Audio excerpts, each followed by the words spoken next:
Erev Tov Charim, I'm Stephen Ben-Nun. You're watching Israeli News Live. We have a very provocative message this evening. The title in here, as you're looking on, or at least the title on Sputnik News, Jordan planning to deploy troops in Syria, coordination with U.S. Now this is from President Bashar al-Assad in an interview that he did with Sputnik. And a lot of people are going to quickly say, well, they don't trust anything that Assad has to say because he used sarin gas on his own people. Well, tonight we're going to get into that debate once again with some very powerful evidence that I believe that should be really considered. And I know that there are some out there saying that we are fake news because we have actually challenged the narrative on the sarin gas attack there inside of Syria.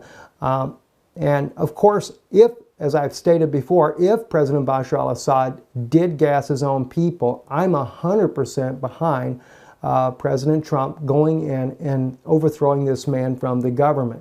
Not one moment would I be against President Trump in doing something like that. But my question is that I think that this is being jumped to the conclusion. Even the Tomahawk cruise missiles that were launched as a retaliatory measure was done almost immediately after the sarin gas attack occurred. And there was no investigation done, not even given a chance to even see whether or not this was really done by President Bashar al-Assad. And of course, the U.S. is still holding to the 2013 that Bashar al-Assad gassed his own people when there is an overwhelming amount of evidence just to the contrary. Now, as I stated, we're actually called by some a fake news. Not the first time. We get that from time to time, and I believe a lot of times it's because we're dead on in a bullseye. In fact, it normally lets me know that we're hitting home pretty hard because there's some operatives out there that would like to try to discredit what we're saying. They like to think that, well, we're just sitting here behind a laptop and don't really know what we're talking about. We don't live there. We're not part of the Israeli military or anything like that. Well, let me kind of clarify some of the sources that we do have that might give a little bit more respect in what we're saying here. We have more than one journalist, by the way, investigative journalists that have been on the ground not once, but many times inside of Syria since the civil war that have also been involved in interviewing on both sides of the line, both the Assad and the rebels, and finding out a balance about what goes on. I'm able to confer with those journalists because I do have a friendly relationship with them about things that are happening. I do have some friends in the Israeli army as well, including one officer. Now, when I look at these things here, and besides the fact of not sitting just behind a laptop, as you guys well know, we are on the ground everywhere, including Israel, including things that are breaking in Europe, including when Israel was being bombarded by the United Nations, 70-plus nations come against them in Paris, France. We were there. And in fact, most news companies would have never known where it was at had they not been watching Israeli News Live because we uncovered the actual place with some of your help there. We have actual friends that live inside of Syria as well that we're able to find out things that are going on. Two of those friends happen to be Christian believers. Both of them strong supporters of President Bashar al-Assad. One of our friends from America has his own family living there. So we have all types of connections, and of course, I was formerly in the military. I don't normally ever talk about that, but I was. My entire family, all military. All right, that doesn't have anything to do with Israel, but I'm just trying to show you we have all types of resources from every angle, every avenue you can imagine.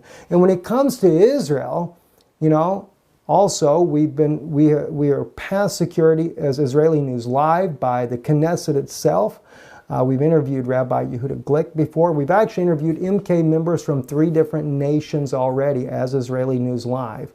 We are also israelnewslive.co.il. And if you ever have had a .co.il, Israel requires you to be a legal organization before you can obtain a web domain from Israel. If you run that into your search browser, it should redirect you to israelnewslive.org. So we are considered a real news source, not just a fake news. Now, it doesn't mean that everybody shares our opinions. I am for one state, by the way, on Israel. And I've got a lot of people that appreciate our honesty and stand when it comes to the Syrian conflict because we don't just throw our Syrian friends under the bus. And not every Israeli does. You know, there's a lot of Israelis that care about the Syrian people. And don't just think that they're some kind of wicked, evil people. And in fact, probably the only time in modern history that Israel has enjoyed some peace from Syria is since President Bashar al-Assad has been the president of Syria. It's not been such a rosy bed of relationship beforehand. And yet at the same time, the United States has been plotting the overthrow of the Syrian government since 1986. We'll get into that a little bit later. But we try to be a little bit more fair and balanced. We remember too that the Torah stated, that Moses stated to the children of Israel when we were coming into the promised land, he said, do not war with the children of Ammon or the children of Moab. These are Lot's children. He said, I have given them this land as an inheritance. So even though when I refer back to the 1920 League of Nations agreement that the country of Jordan was given over to the Jordanians in 1922, I don't really begrudge that because that was for the children of Ammon. Or in this case, the chief princes of Ammon, which are the Jordanians. And when it comes to the Moabites, these are your Palestinians. But the only thing is they have moved them over into the West Bank on the west side of the Jordan River, which I'm not in agreement with. But I don't believe that we should just throw them out of the country either. That's why I'm for one state, with giving them the right to be citizens and live peacefully together. But unfortunately, there are powers to be, like even in the Israeli government, where there are powers inside the Israeli government, like under the case of Shimon Peres, where 60% of the Israeli land has been given over to the Vatican. Why did that ever happen? Who allowed something like this? That's against the Torah as well, isn't it? But we are to try to live peacefully with our neighbors. And Syria is no different. Did we forget that the very mothers of Israel, Rachel, and Leah, are actually Syrians? Their father Laban was a Syrian. And in fact, remember the very covenant that was made between Laban and Jacob. They put the pile of rocks not far from the border there. If you cross over this to do me harm, then God will judge you. And if you cross, Laban saying to Jacob, if you cross over, then God will look up and judge you as well. So there was a covenant made. I realize it's been broken down through biblical history and even in modern history as well. But my point is we should try to live peaceably together, especially in light of the fact if Bashar al-Assad is really not guilty. But if he is guilty of gassing his own people, believe me, I'll be the first one to say he did it. There was an investigation. Both Russia and the United States cooperated together. The Syrian government cooperated together. They have proven without a fact that Bashar al-Assad did it, then the man should be ousted. And then if it can't be done in a peaceful means, then if President Trump has to go in there and take him out, I have no problem with that. Because that would be the most barbaric thing you could do to your own people. But as the question has been brought up, why would Bashar al-Assad use sarin gas against his own people when he's doing so well in the war to begin with? That's one of the questions. But there's been too many other issues that have come up that have really questioned whether or not he actually did it. And then again, why did the United States retaliate so rapidly without even the remotest opportunity for an investigation? Was it because of his daughter began to weep over the children that were dying? I weep for him as well, because for me, the Syrians are Syrians. It doesn't matter if they're loyal to Bashar al-Assad or if they're loyal to the rebels. They're still Syrians. They're still human beings. These are still children. Yes, it does matter. And I agree with that. But you're going to find out in our today's broadcast, even though it's a lengthy broadcast, you really should listen to all of this. You're going to find out that the group that the United States is backing is one of the most murderous and most evilest of all the groups that there could possibly be. Is that what Israel's going to end up for a neighbor? Look at Erdogan, practically declaring himself a caliphate. Is he going to end up being our neighbor in Syria because he gets to take over the country once President Trump's, after we go in with the coalition and wipe out this country and wipe out President Assad? That man can't never make up his mind what he feels about Israel. One day he likes us, the other day he doesn't. One day he likes us, the other day he doesn't. So I think we really should take a long look into what we're doing here. And again, as I stated there, you guys know, Israeli News Live, we've been right there, not actually inside of Syria, but right there to the border, with the bombs going off and everything around us. And as I stated again, with credible, bona fide, authentic journalists that we know, investigative journalists that have been on the ground, that we're able to confer with and speak about things that are going on to get inside information of what's happening. Journalists that are willing to look at both sides of the story, not just one side of the propaganda. And my desire is to bring you the truth. I'm not in here to sugarcoat it. I love the Israeli people because they are my people. I am a Jew both by my mother and my father. Ashkenazi on my mother, and I'm a Sephardi Jew on my father's side. But I don't agree with everything that the government does, and neither does any Israeli. Barry Chamish, the late Barry Chamish, who was a good friend of mine. He's been on Israeli News several times that he came on our program. He confided many things to me. Barry Chamish was a veteran of the Israeli military and a veteran of the Lebanese war that was fought, a bloody war that was fought with Lebanon. And that man exposes more that the government was doing that was evil than you could ever imagine. The late Joel Boehnerman, I wish I'd had the privilege of meeting Joel Boehnerman. Barry Chamish and Joel were very good friends. Another Israeli investigative journalist. And he as well exposed what the Vatican was doing in the taking over of the land. And he says to the Jewish people, you may giggle and laugh about the prophetic things that the Catholic Church thinks about, but you need to be aware of what they think because they're trying to bring biblical prophecy to pass according to their own doctrine. He goes much deeper into that. He exposes the Oslo Accords and what Shimon Peres was doing and giving away the land and giving away Jerusalem. See, I'm against all of these things here. I stand for my people when it comes to those things there. But I'm not against the Palestinians. I am against the Palestinians doing terrorism against us. I know so. I was spared by the grace of God of a suicide bombing in 2004 up at French Hill on September the 22nd. So I know full well what it's like to go through a terrorist attack. So I have a heart for my people. I know what goes on there. I've lived in Israel as well. Not just of Israel, I've lived there. And I do know what's going on. I have many, many friends in Israel. Many, many Israelis that view this broadcast. Many of them that write me as well. So we know what's going on. But the difference is, rather than just bringing you a greater Zionist view, and I don't mean this in any disrespect to anyone, but I am not for the Rothschild Zionist project of defeating all of the Middle East and killing all the people there, and that now we're going to live in peace. If that was the case, do you think that God would have ever instructed Moses to go and, do you think he would have instructed him to leave the children of Ammon alone, to leave the Moabites alone? I've given them this land, not the land where they've eased over into there. That's created a problem. I agree. But he said to Moses, leave them alone. Says to Joshua the same thing, leave them alone. We were to drive out the Perizzite, the Hivite, the Hittite, the Canaanites. Why? Do you remember what they were? That's the Nephilim inbred people. That's that demonic group. The Anunnaki that was inbred with all these people that created giants. That's why we were to drive them out.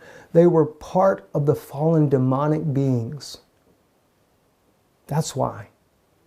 You think God would just give a license to go kill human beings that are descendants of Adam and Eve? No. But when you have descendants that are from demons, that's a little different story.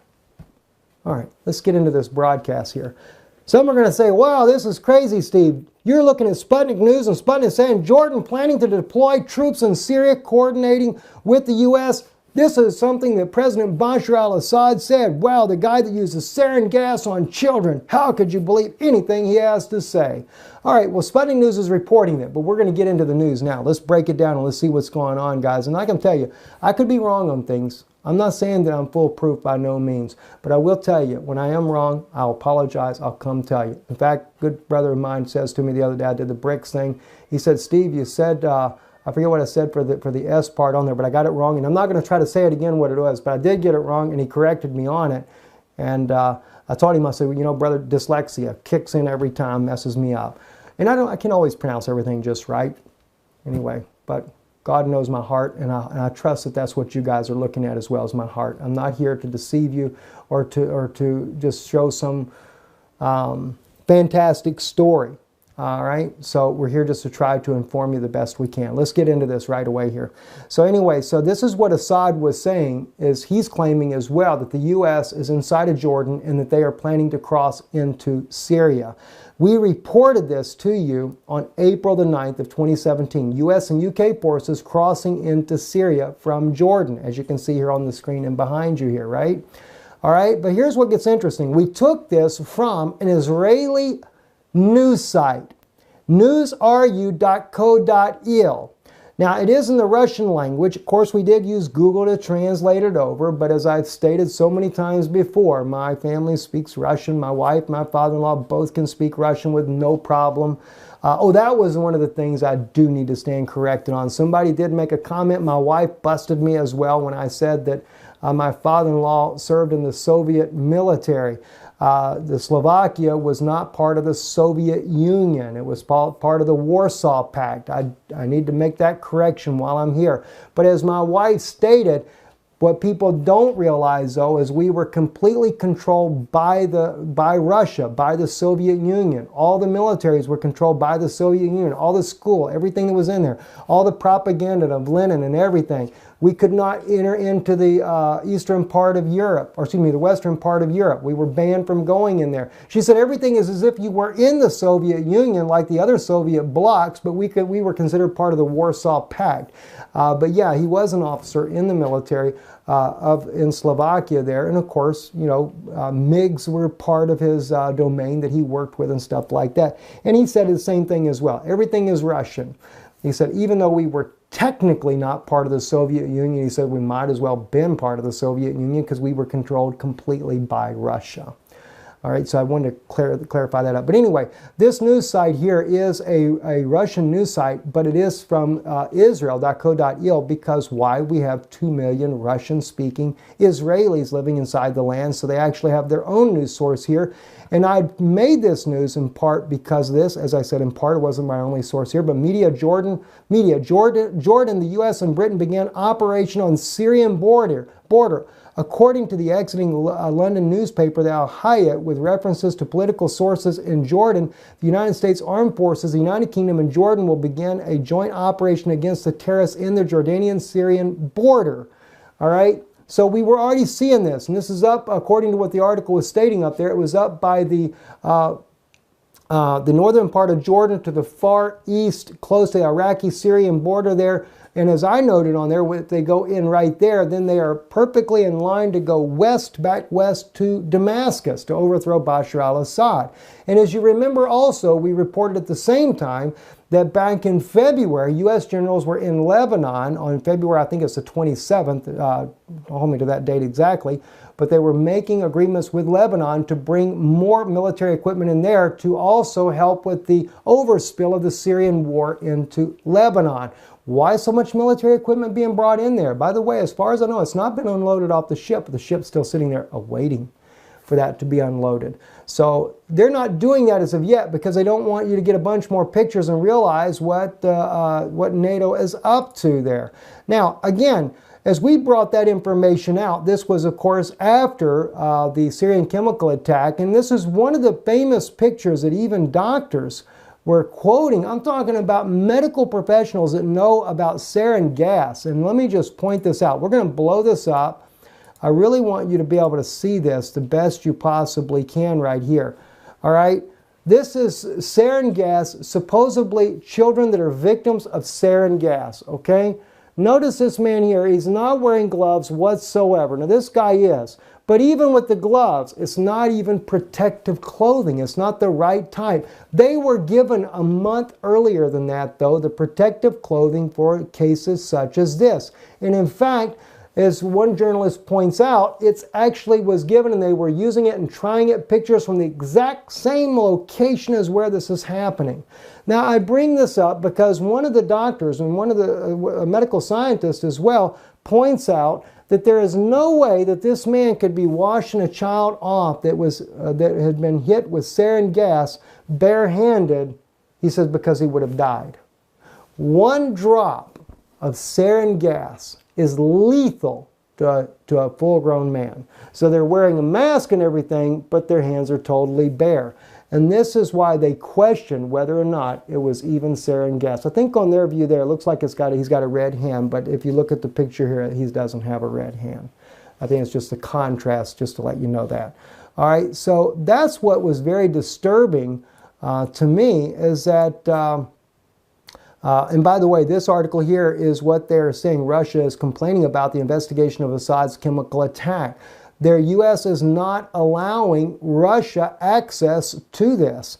Let's look a little bit about this real quick on here. Russia has complained again about the international investigation into the Assad regime's deadly chemical attack on a town of northwest Syria almost 3 weeks ago, since a regime warplane fired a missile with a nerve agent into Khan Sheikhun on April the 4th, killing at least 93 people and wounding almost 600. Now, the article here is automatically condemning Assad as if he actually did the attack. But anyway, it says Moscow has held a conflicting line on an inquiry. It has maintained that it supports an investigation while blocking a UN resolution that mandates the Assad regime to cooperate with the Organization for the Prohibition of Chemical Weapons. On Friday, Russian Foreign Ministry Sergei Lavrov told U.S. Secretary of State Rex Tillerson that Moscow's issue is the exclusion of Moscow's personnel from the investigation. According to the State Department, Lavrov said that Russia regrets U.S. opposition to its involvement. And that makes every sense in the world. Why would the U.S. not being allowed or would not allow Russian scientists to be a part of the investigation of sarin gas? That is an absolute biased approach to it. If you have nothing to hide, then why don't you allow a joint effort to investigate whether or not Bashar al-Assad really did gas his own people? I mean, let's look at the facts, friends. If it was so, and he dropped the bomb, the fragments of the bomb are there, which they were there. They ain't there no more, no doubt. And if they are not there, I'm sure they could easily be dumped all kinds of gas on them. But I think what the real point is, if it was a bomb that was used that was a bomb with sarin gas, the evidence of that type of bomb is what would prove or disprove that fact.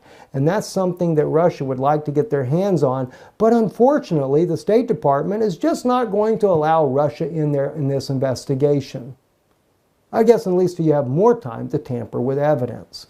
And that's a major red flag again.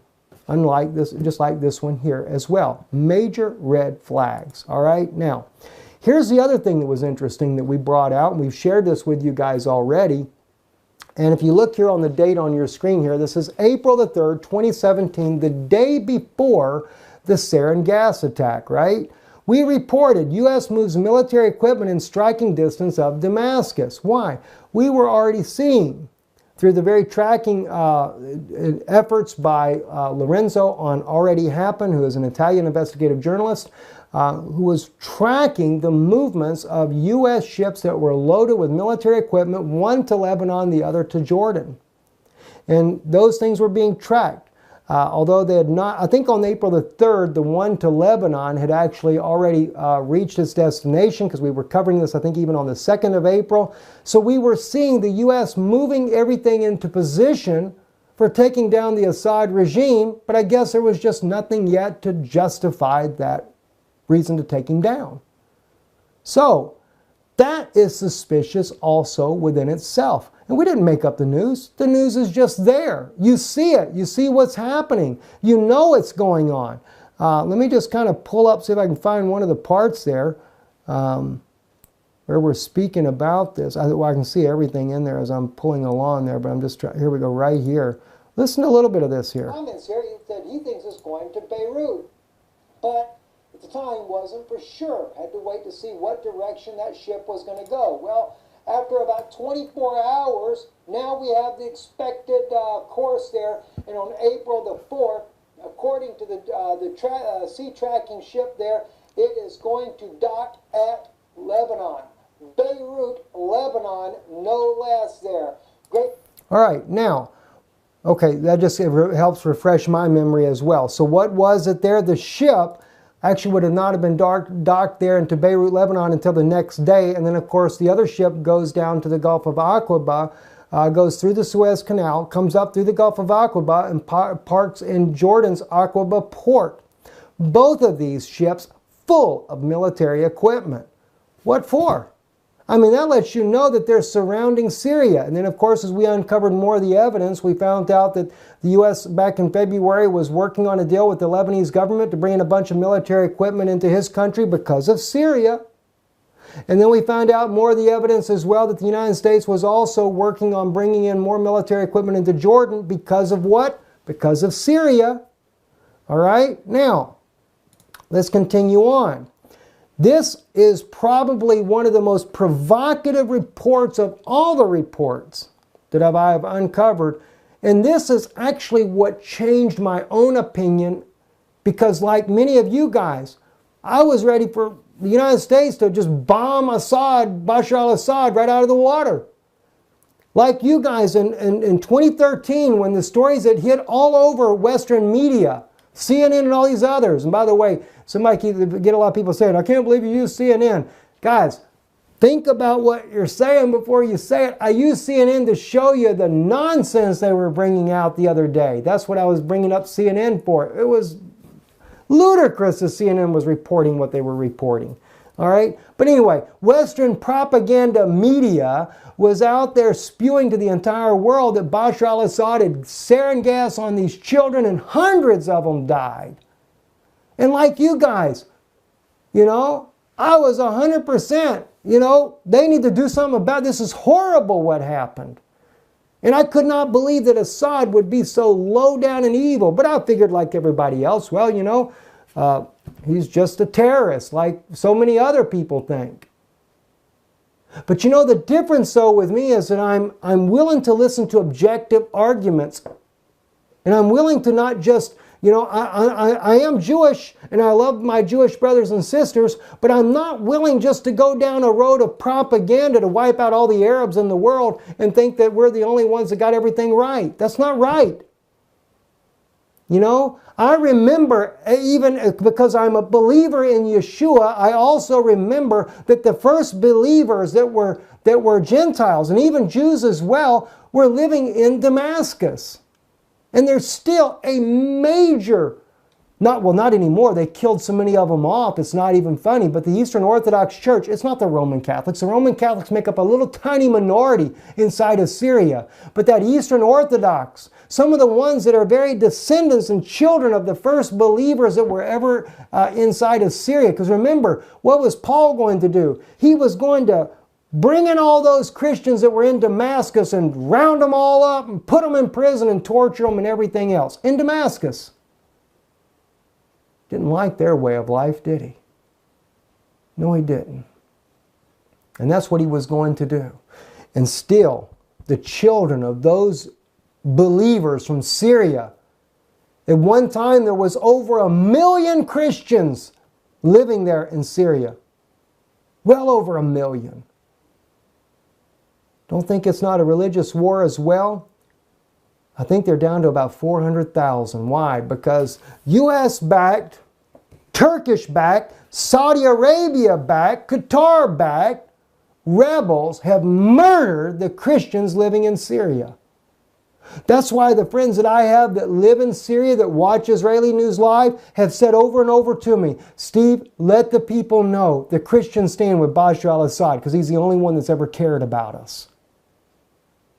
So when I have people out there saying that Bashar al-Assad is some evil, wicked guy and we got to do away with him, just remember, he's the one, according to the Christians living in Syria, he's the only one that stood by them.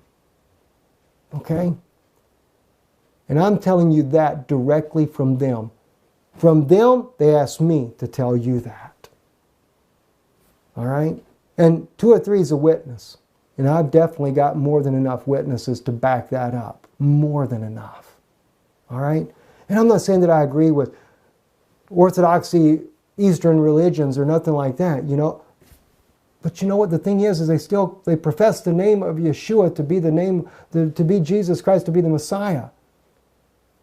While the United States government is backing a bunch of Arabic thugs that are beheading children.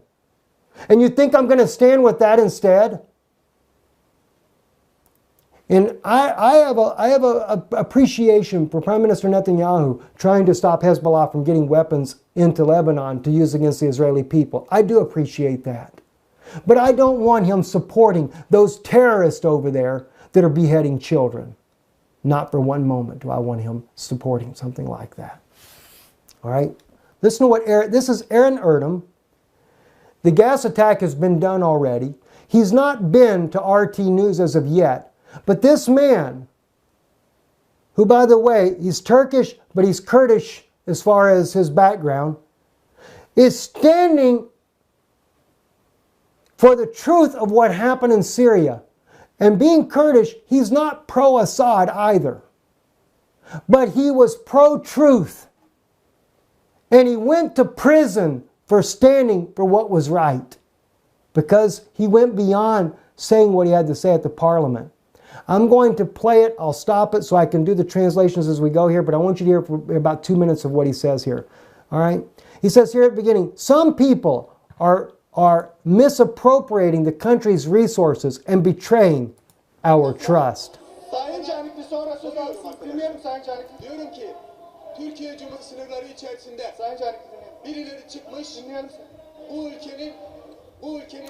By the way, there is an uproar amongst the parliament members that are there right now. The reason there is an uproar is because he has already accused the Prime Minister as well as President Erdogan of being complicit in allowing the sarin gas that came through Turkey to end up in Syria. All right, listen to what he says. Our Ministers of Internal Affairs is here at this moment, even though this issue is not... back up here, sorry about that. Even though this issue is not within his field. Okay? I wish I could address my question to the Ministers of Justice, Berkay Buzdag, yesterday when he was here. As you all know, many children were murdered with sarin gas in the Middle East.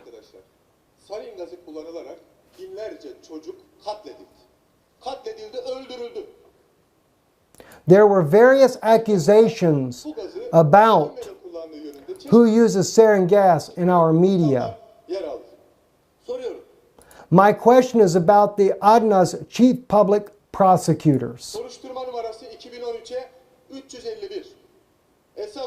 Investigations cases number 2013/351, number 2013/139, and indictment 2012/120. Don't worry, the prosecutor is not from the parallel organization. The prosecution, with the government's desire and actions in the region. It is stated by the prosecutor in this case that raw materials for manufacturing sarin gas were delivered to the ISIS terrorist organization through contacts to this group's members.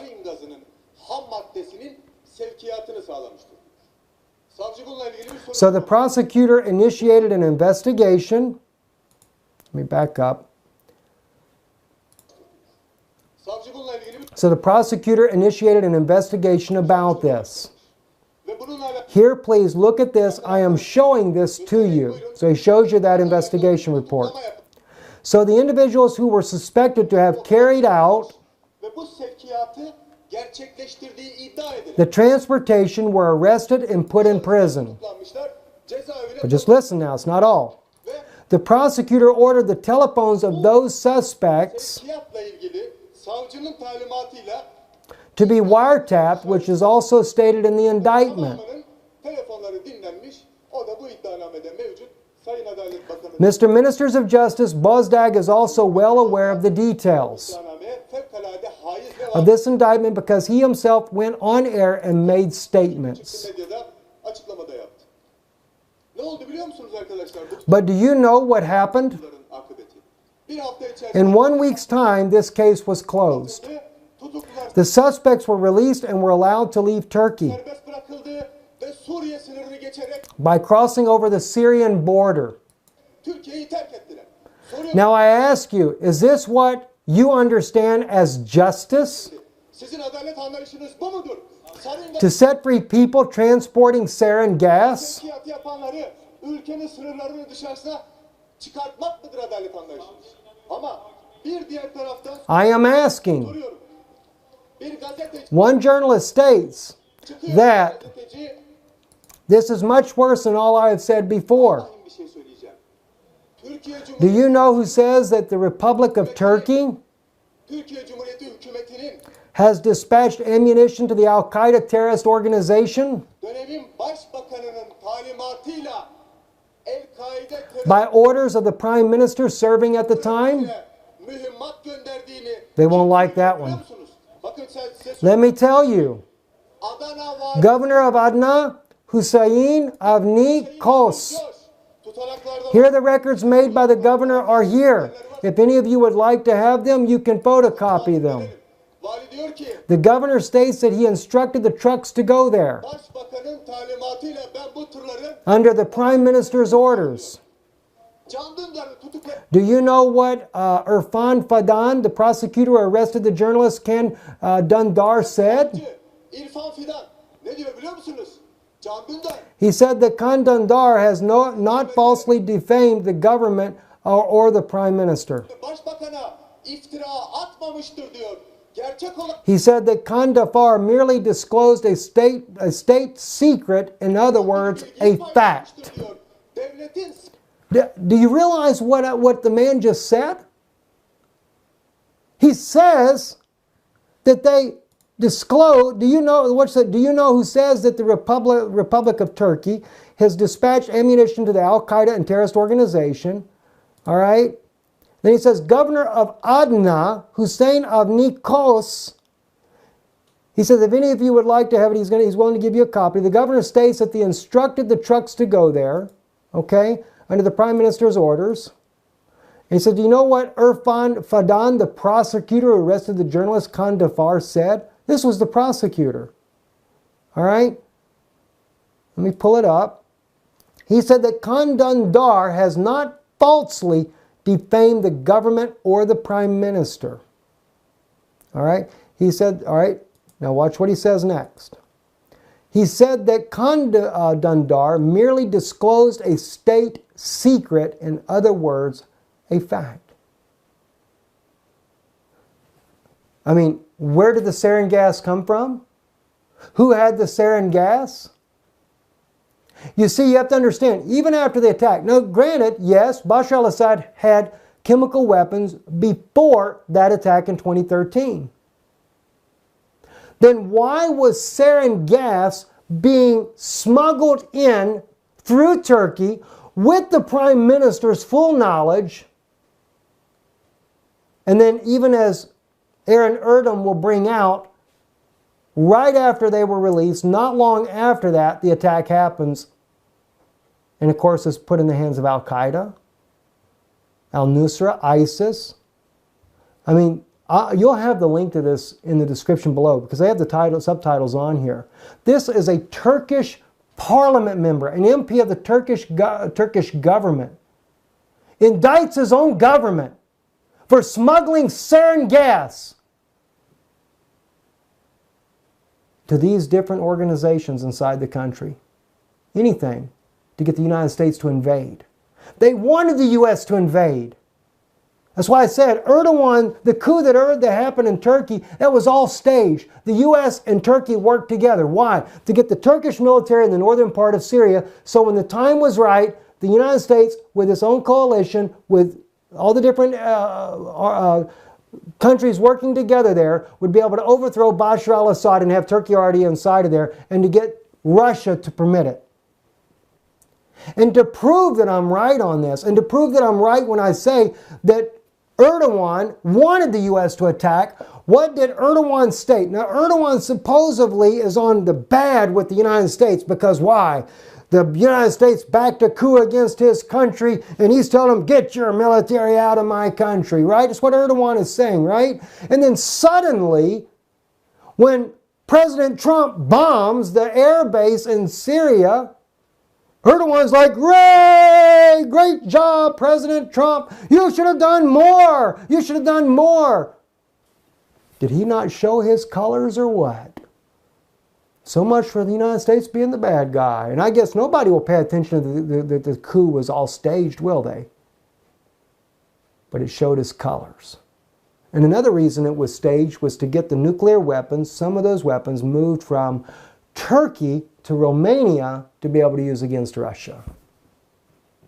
And I'm not saying that Putin's not in on this whole game as well. Maybe he is. All right? So see, I'm not here, as some people like to say, I bet he's on the Kremlin payroll. I tell you what, I'll give you $1 million to whoever can give you my Kremlin payroll, because I ain't got no Kremlin payroll. It's only because of the love of the people that appreciate me telling the truth that we're able to say anything. Because it's your love and supporting the work that we do here that helps us to stay going. To bring you the prophetic insights and to bring you the truest news as we possibly can. Not an agenda. And as far as President Assad and President Putin and all these guys here and Kim Jong-un and stuff like that, I'm not pro any of them. I'm pro-truth. That's what I am pro-truth. And as far as this whole idea, even like with Kim Jong-un, I believe it's all staged as well. Why? They want to bring down America. You have freedom of religion. You have freedom of speech. They want to silence that. Anyway, Aaron Erdem, that is such a powerful evidence. And it also exonerated Seymour Hersh. Remember Seymour Hersh, the journalist, that also exposed the fact that Hillary Clinton had made sure that the sarin gas that was in Libya was smuggled out and would be used inside of Syria? That was a bombshell, wasn't it? Anyway, let's move on. So, here we have another article here starting to show the move of the Jordanian U.S. forces up to and this is a Russian article, by the way, edaily.com/RU News. It is in the Russian language. Says Southern Front in Syria, Jordan and the United States put Russia in front of a choice. Actions of Jordan and the United States in Syria, Russia puts before a choice response. We are talking about a possible beginning of a U.S.-British-Jordanian operation in the south part of the country, on the preparations for which have reported an Arabic newspaper, the Al Hayat global research site, and other sources. According to the latter, is now in the border of Syria and Jordan. There is a concentration of U.S.-British forces on Jordan's border, according to this article here. All right. Now, don't forget, as we also showed you here with Lorenzo on Already Happened, Liberty Passion carrying U.S. military vehicles headed toward Aqaba, Jordan, after Trump meeting with King Abdullah II. Remember that? Going through the Suez all the way down and coming back up again and porting right there at the Gulf of Aqaba. Huge ship carrying hundreds of military vehicles there. All right, now here comes another bombshell, another Russian article here. But you're also going to see this article here is using an Italian journalist. That Italian journalist is on this site here. I'll bring you back to it in a moment.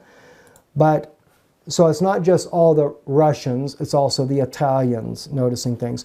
Base Camp Darby, U.S. preparing Yugoslavia scenario in Syria. This is some new news that we have just come up with that bolsters a long drawn up plan by the United States to overthrow the Syrian government, and it's about to take place. Sending American transport ship weapons to Syrian opposition suggests the U.S. preparing for a Balkanized of Syria. Such a conclusion was an Italian journalist, Manlio Denanci, analyzing the route of the Roro Liberty Passion of the Italian ports in Jordan and Saudi Arabia. According to him, the Pentagon has built a power line of future occupation of Syria by analogy with the logistics of Libya's capture in 2011. So going all the way back to 2011, they've been planning this according to what he's talking about here. Huge cargo ship Liberty Passion refers to the type of ships, ro-ro, which are designed to carry vehicles and cargo on wheels. Its length is 200 meters. Ro-ro decks 12, has a total area of 50 square meters. Its transport capacity is equivalent of 6,500 cars. March 24th, the ship was at the Italian port of Livorno from Romania Constanța to load the weapons on board of a U.S. military base, Camp Darby, on March 24th. The whole point is, guys, this is all pre-planned. According to Manlio Denunci, that Walker is not a one-off U.S. ship, will operate from Livorno and Aqaba and Jeddah each month, and its transit potential will be strengthened due to the ships of the same class with similar limited pride titles: Pride of Freedom, the Liberty Promise, the Promise of Freedom, also known by the corporation Liberty Global Logistics. The choice of the Tuscan port is due to the implementation of the Maritime Administration of the U.S. Maritime Security Program, but Domenici Connect's approach is in the port of Italy with the proximity of the military base of Camp Darby. Previously, the material and technical base of the U.S. Army is not just used for military actions in the Mediterranean region, the Middle East, and Africa, and particularly it is from here through the port of Livorno and Pisa Military Airport, bomb delivered to the wars in Iraq, Libya, and Yugoslavia.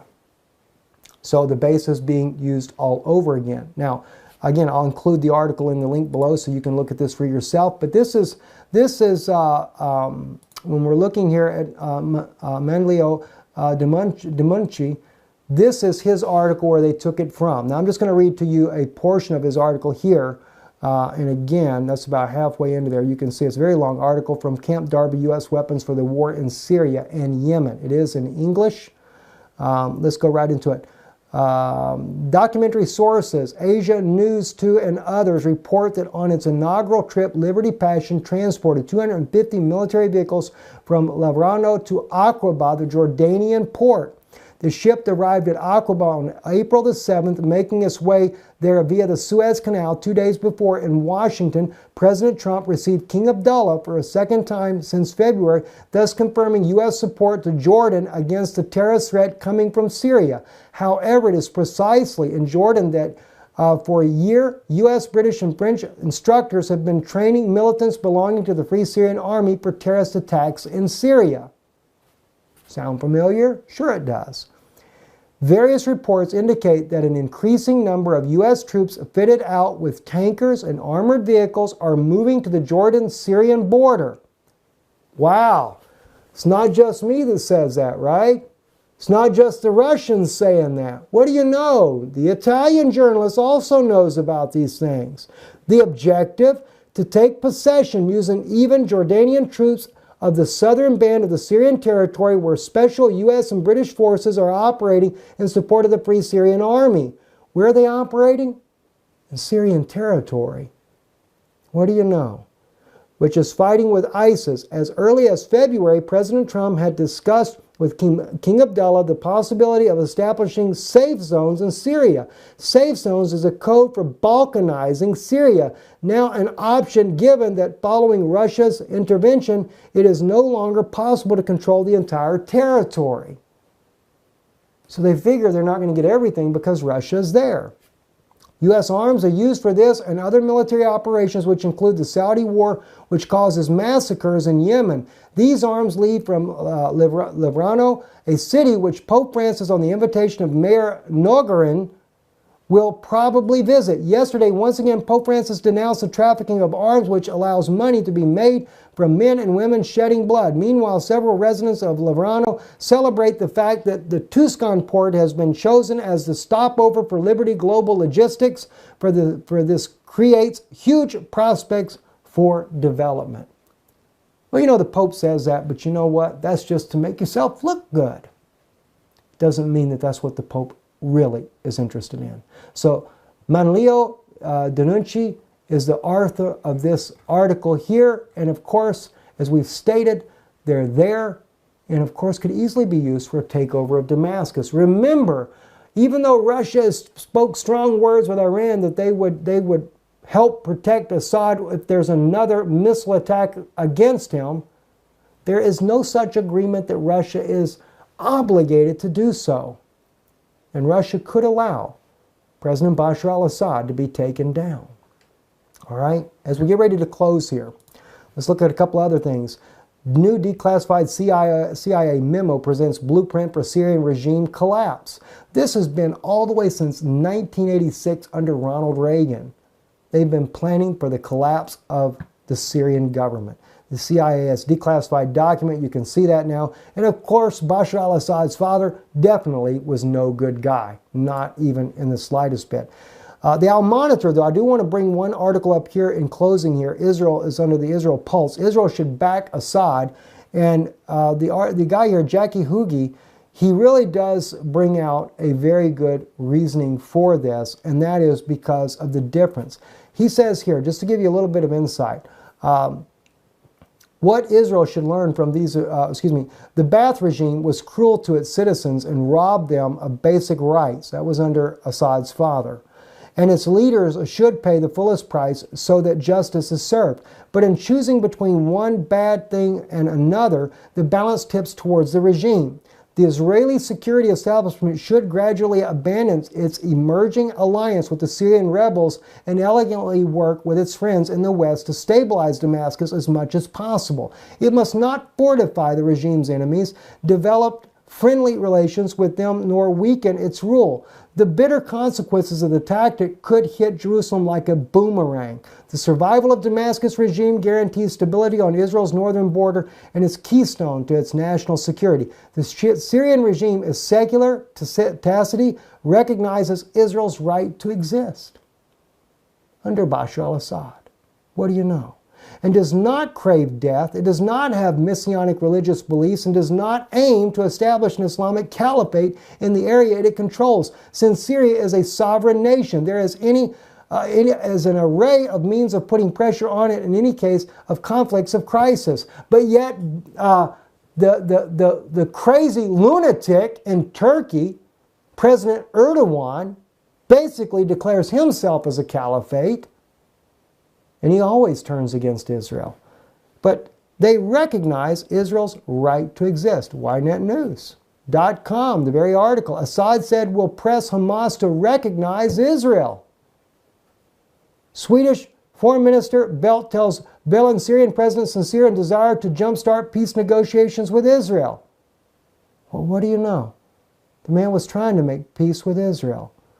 But when John Kerry was there and couldn't get that pipeline brought through there by, U.S. and their partners, and they took Russia instead, and of course Assad rejected all of your GMO products, that's when everything went sour, didn't it? Interesting, isn't it? Was willing to press Hamas to recognize Israel when he was also recognizing Israel. I think that's interesting. Now, this is the kind of guys, though, that the U.S. is backing right now. U.S.-backed moderate rebels behead a child near Aleppo. I covered that story when it happened. It says members of an American-held-back rebel group in Syria beheaded a young child in a grisly execution video. The video surfaced early Tuesday of members of the Harkat Noor al-Dina al-Zinki and captured child in Handarat near Aleppo. The young boy, who appears to be prepubescent, is then executed on the back of a pickup truck. The gruesome videotaped murder of a child drew outrage of social media and promise of an inquiry from the group's leadership, which has previously received U.S.-made weapons and American funding. The group no longer gets such backing. Well, they don't anymore. But a lot of the other groups there that are being backed even now by the U.S.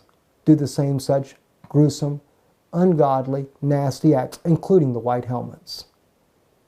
I'm Stephen Ben-Nun. You're watching Israeli News Live. If you really do believe that we're trying to tell you the truth, we do need your support to keep this type broadcast coming. Stand with us, won't you? IsraeliNewsLive.org or .co.il.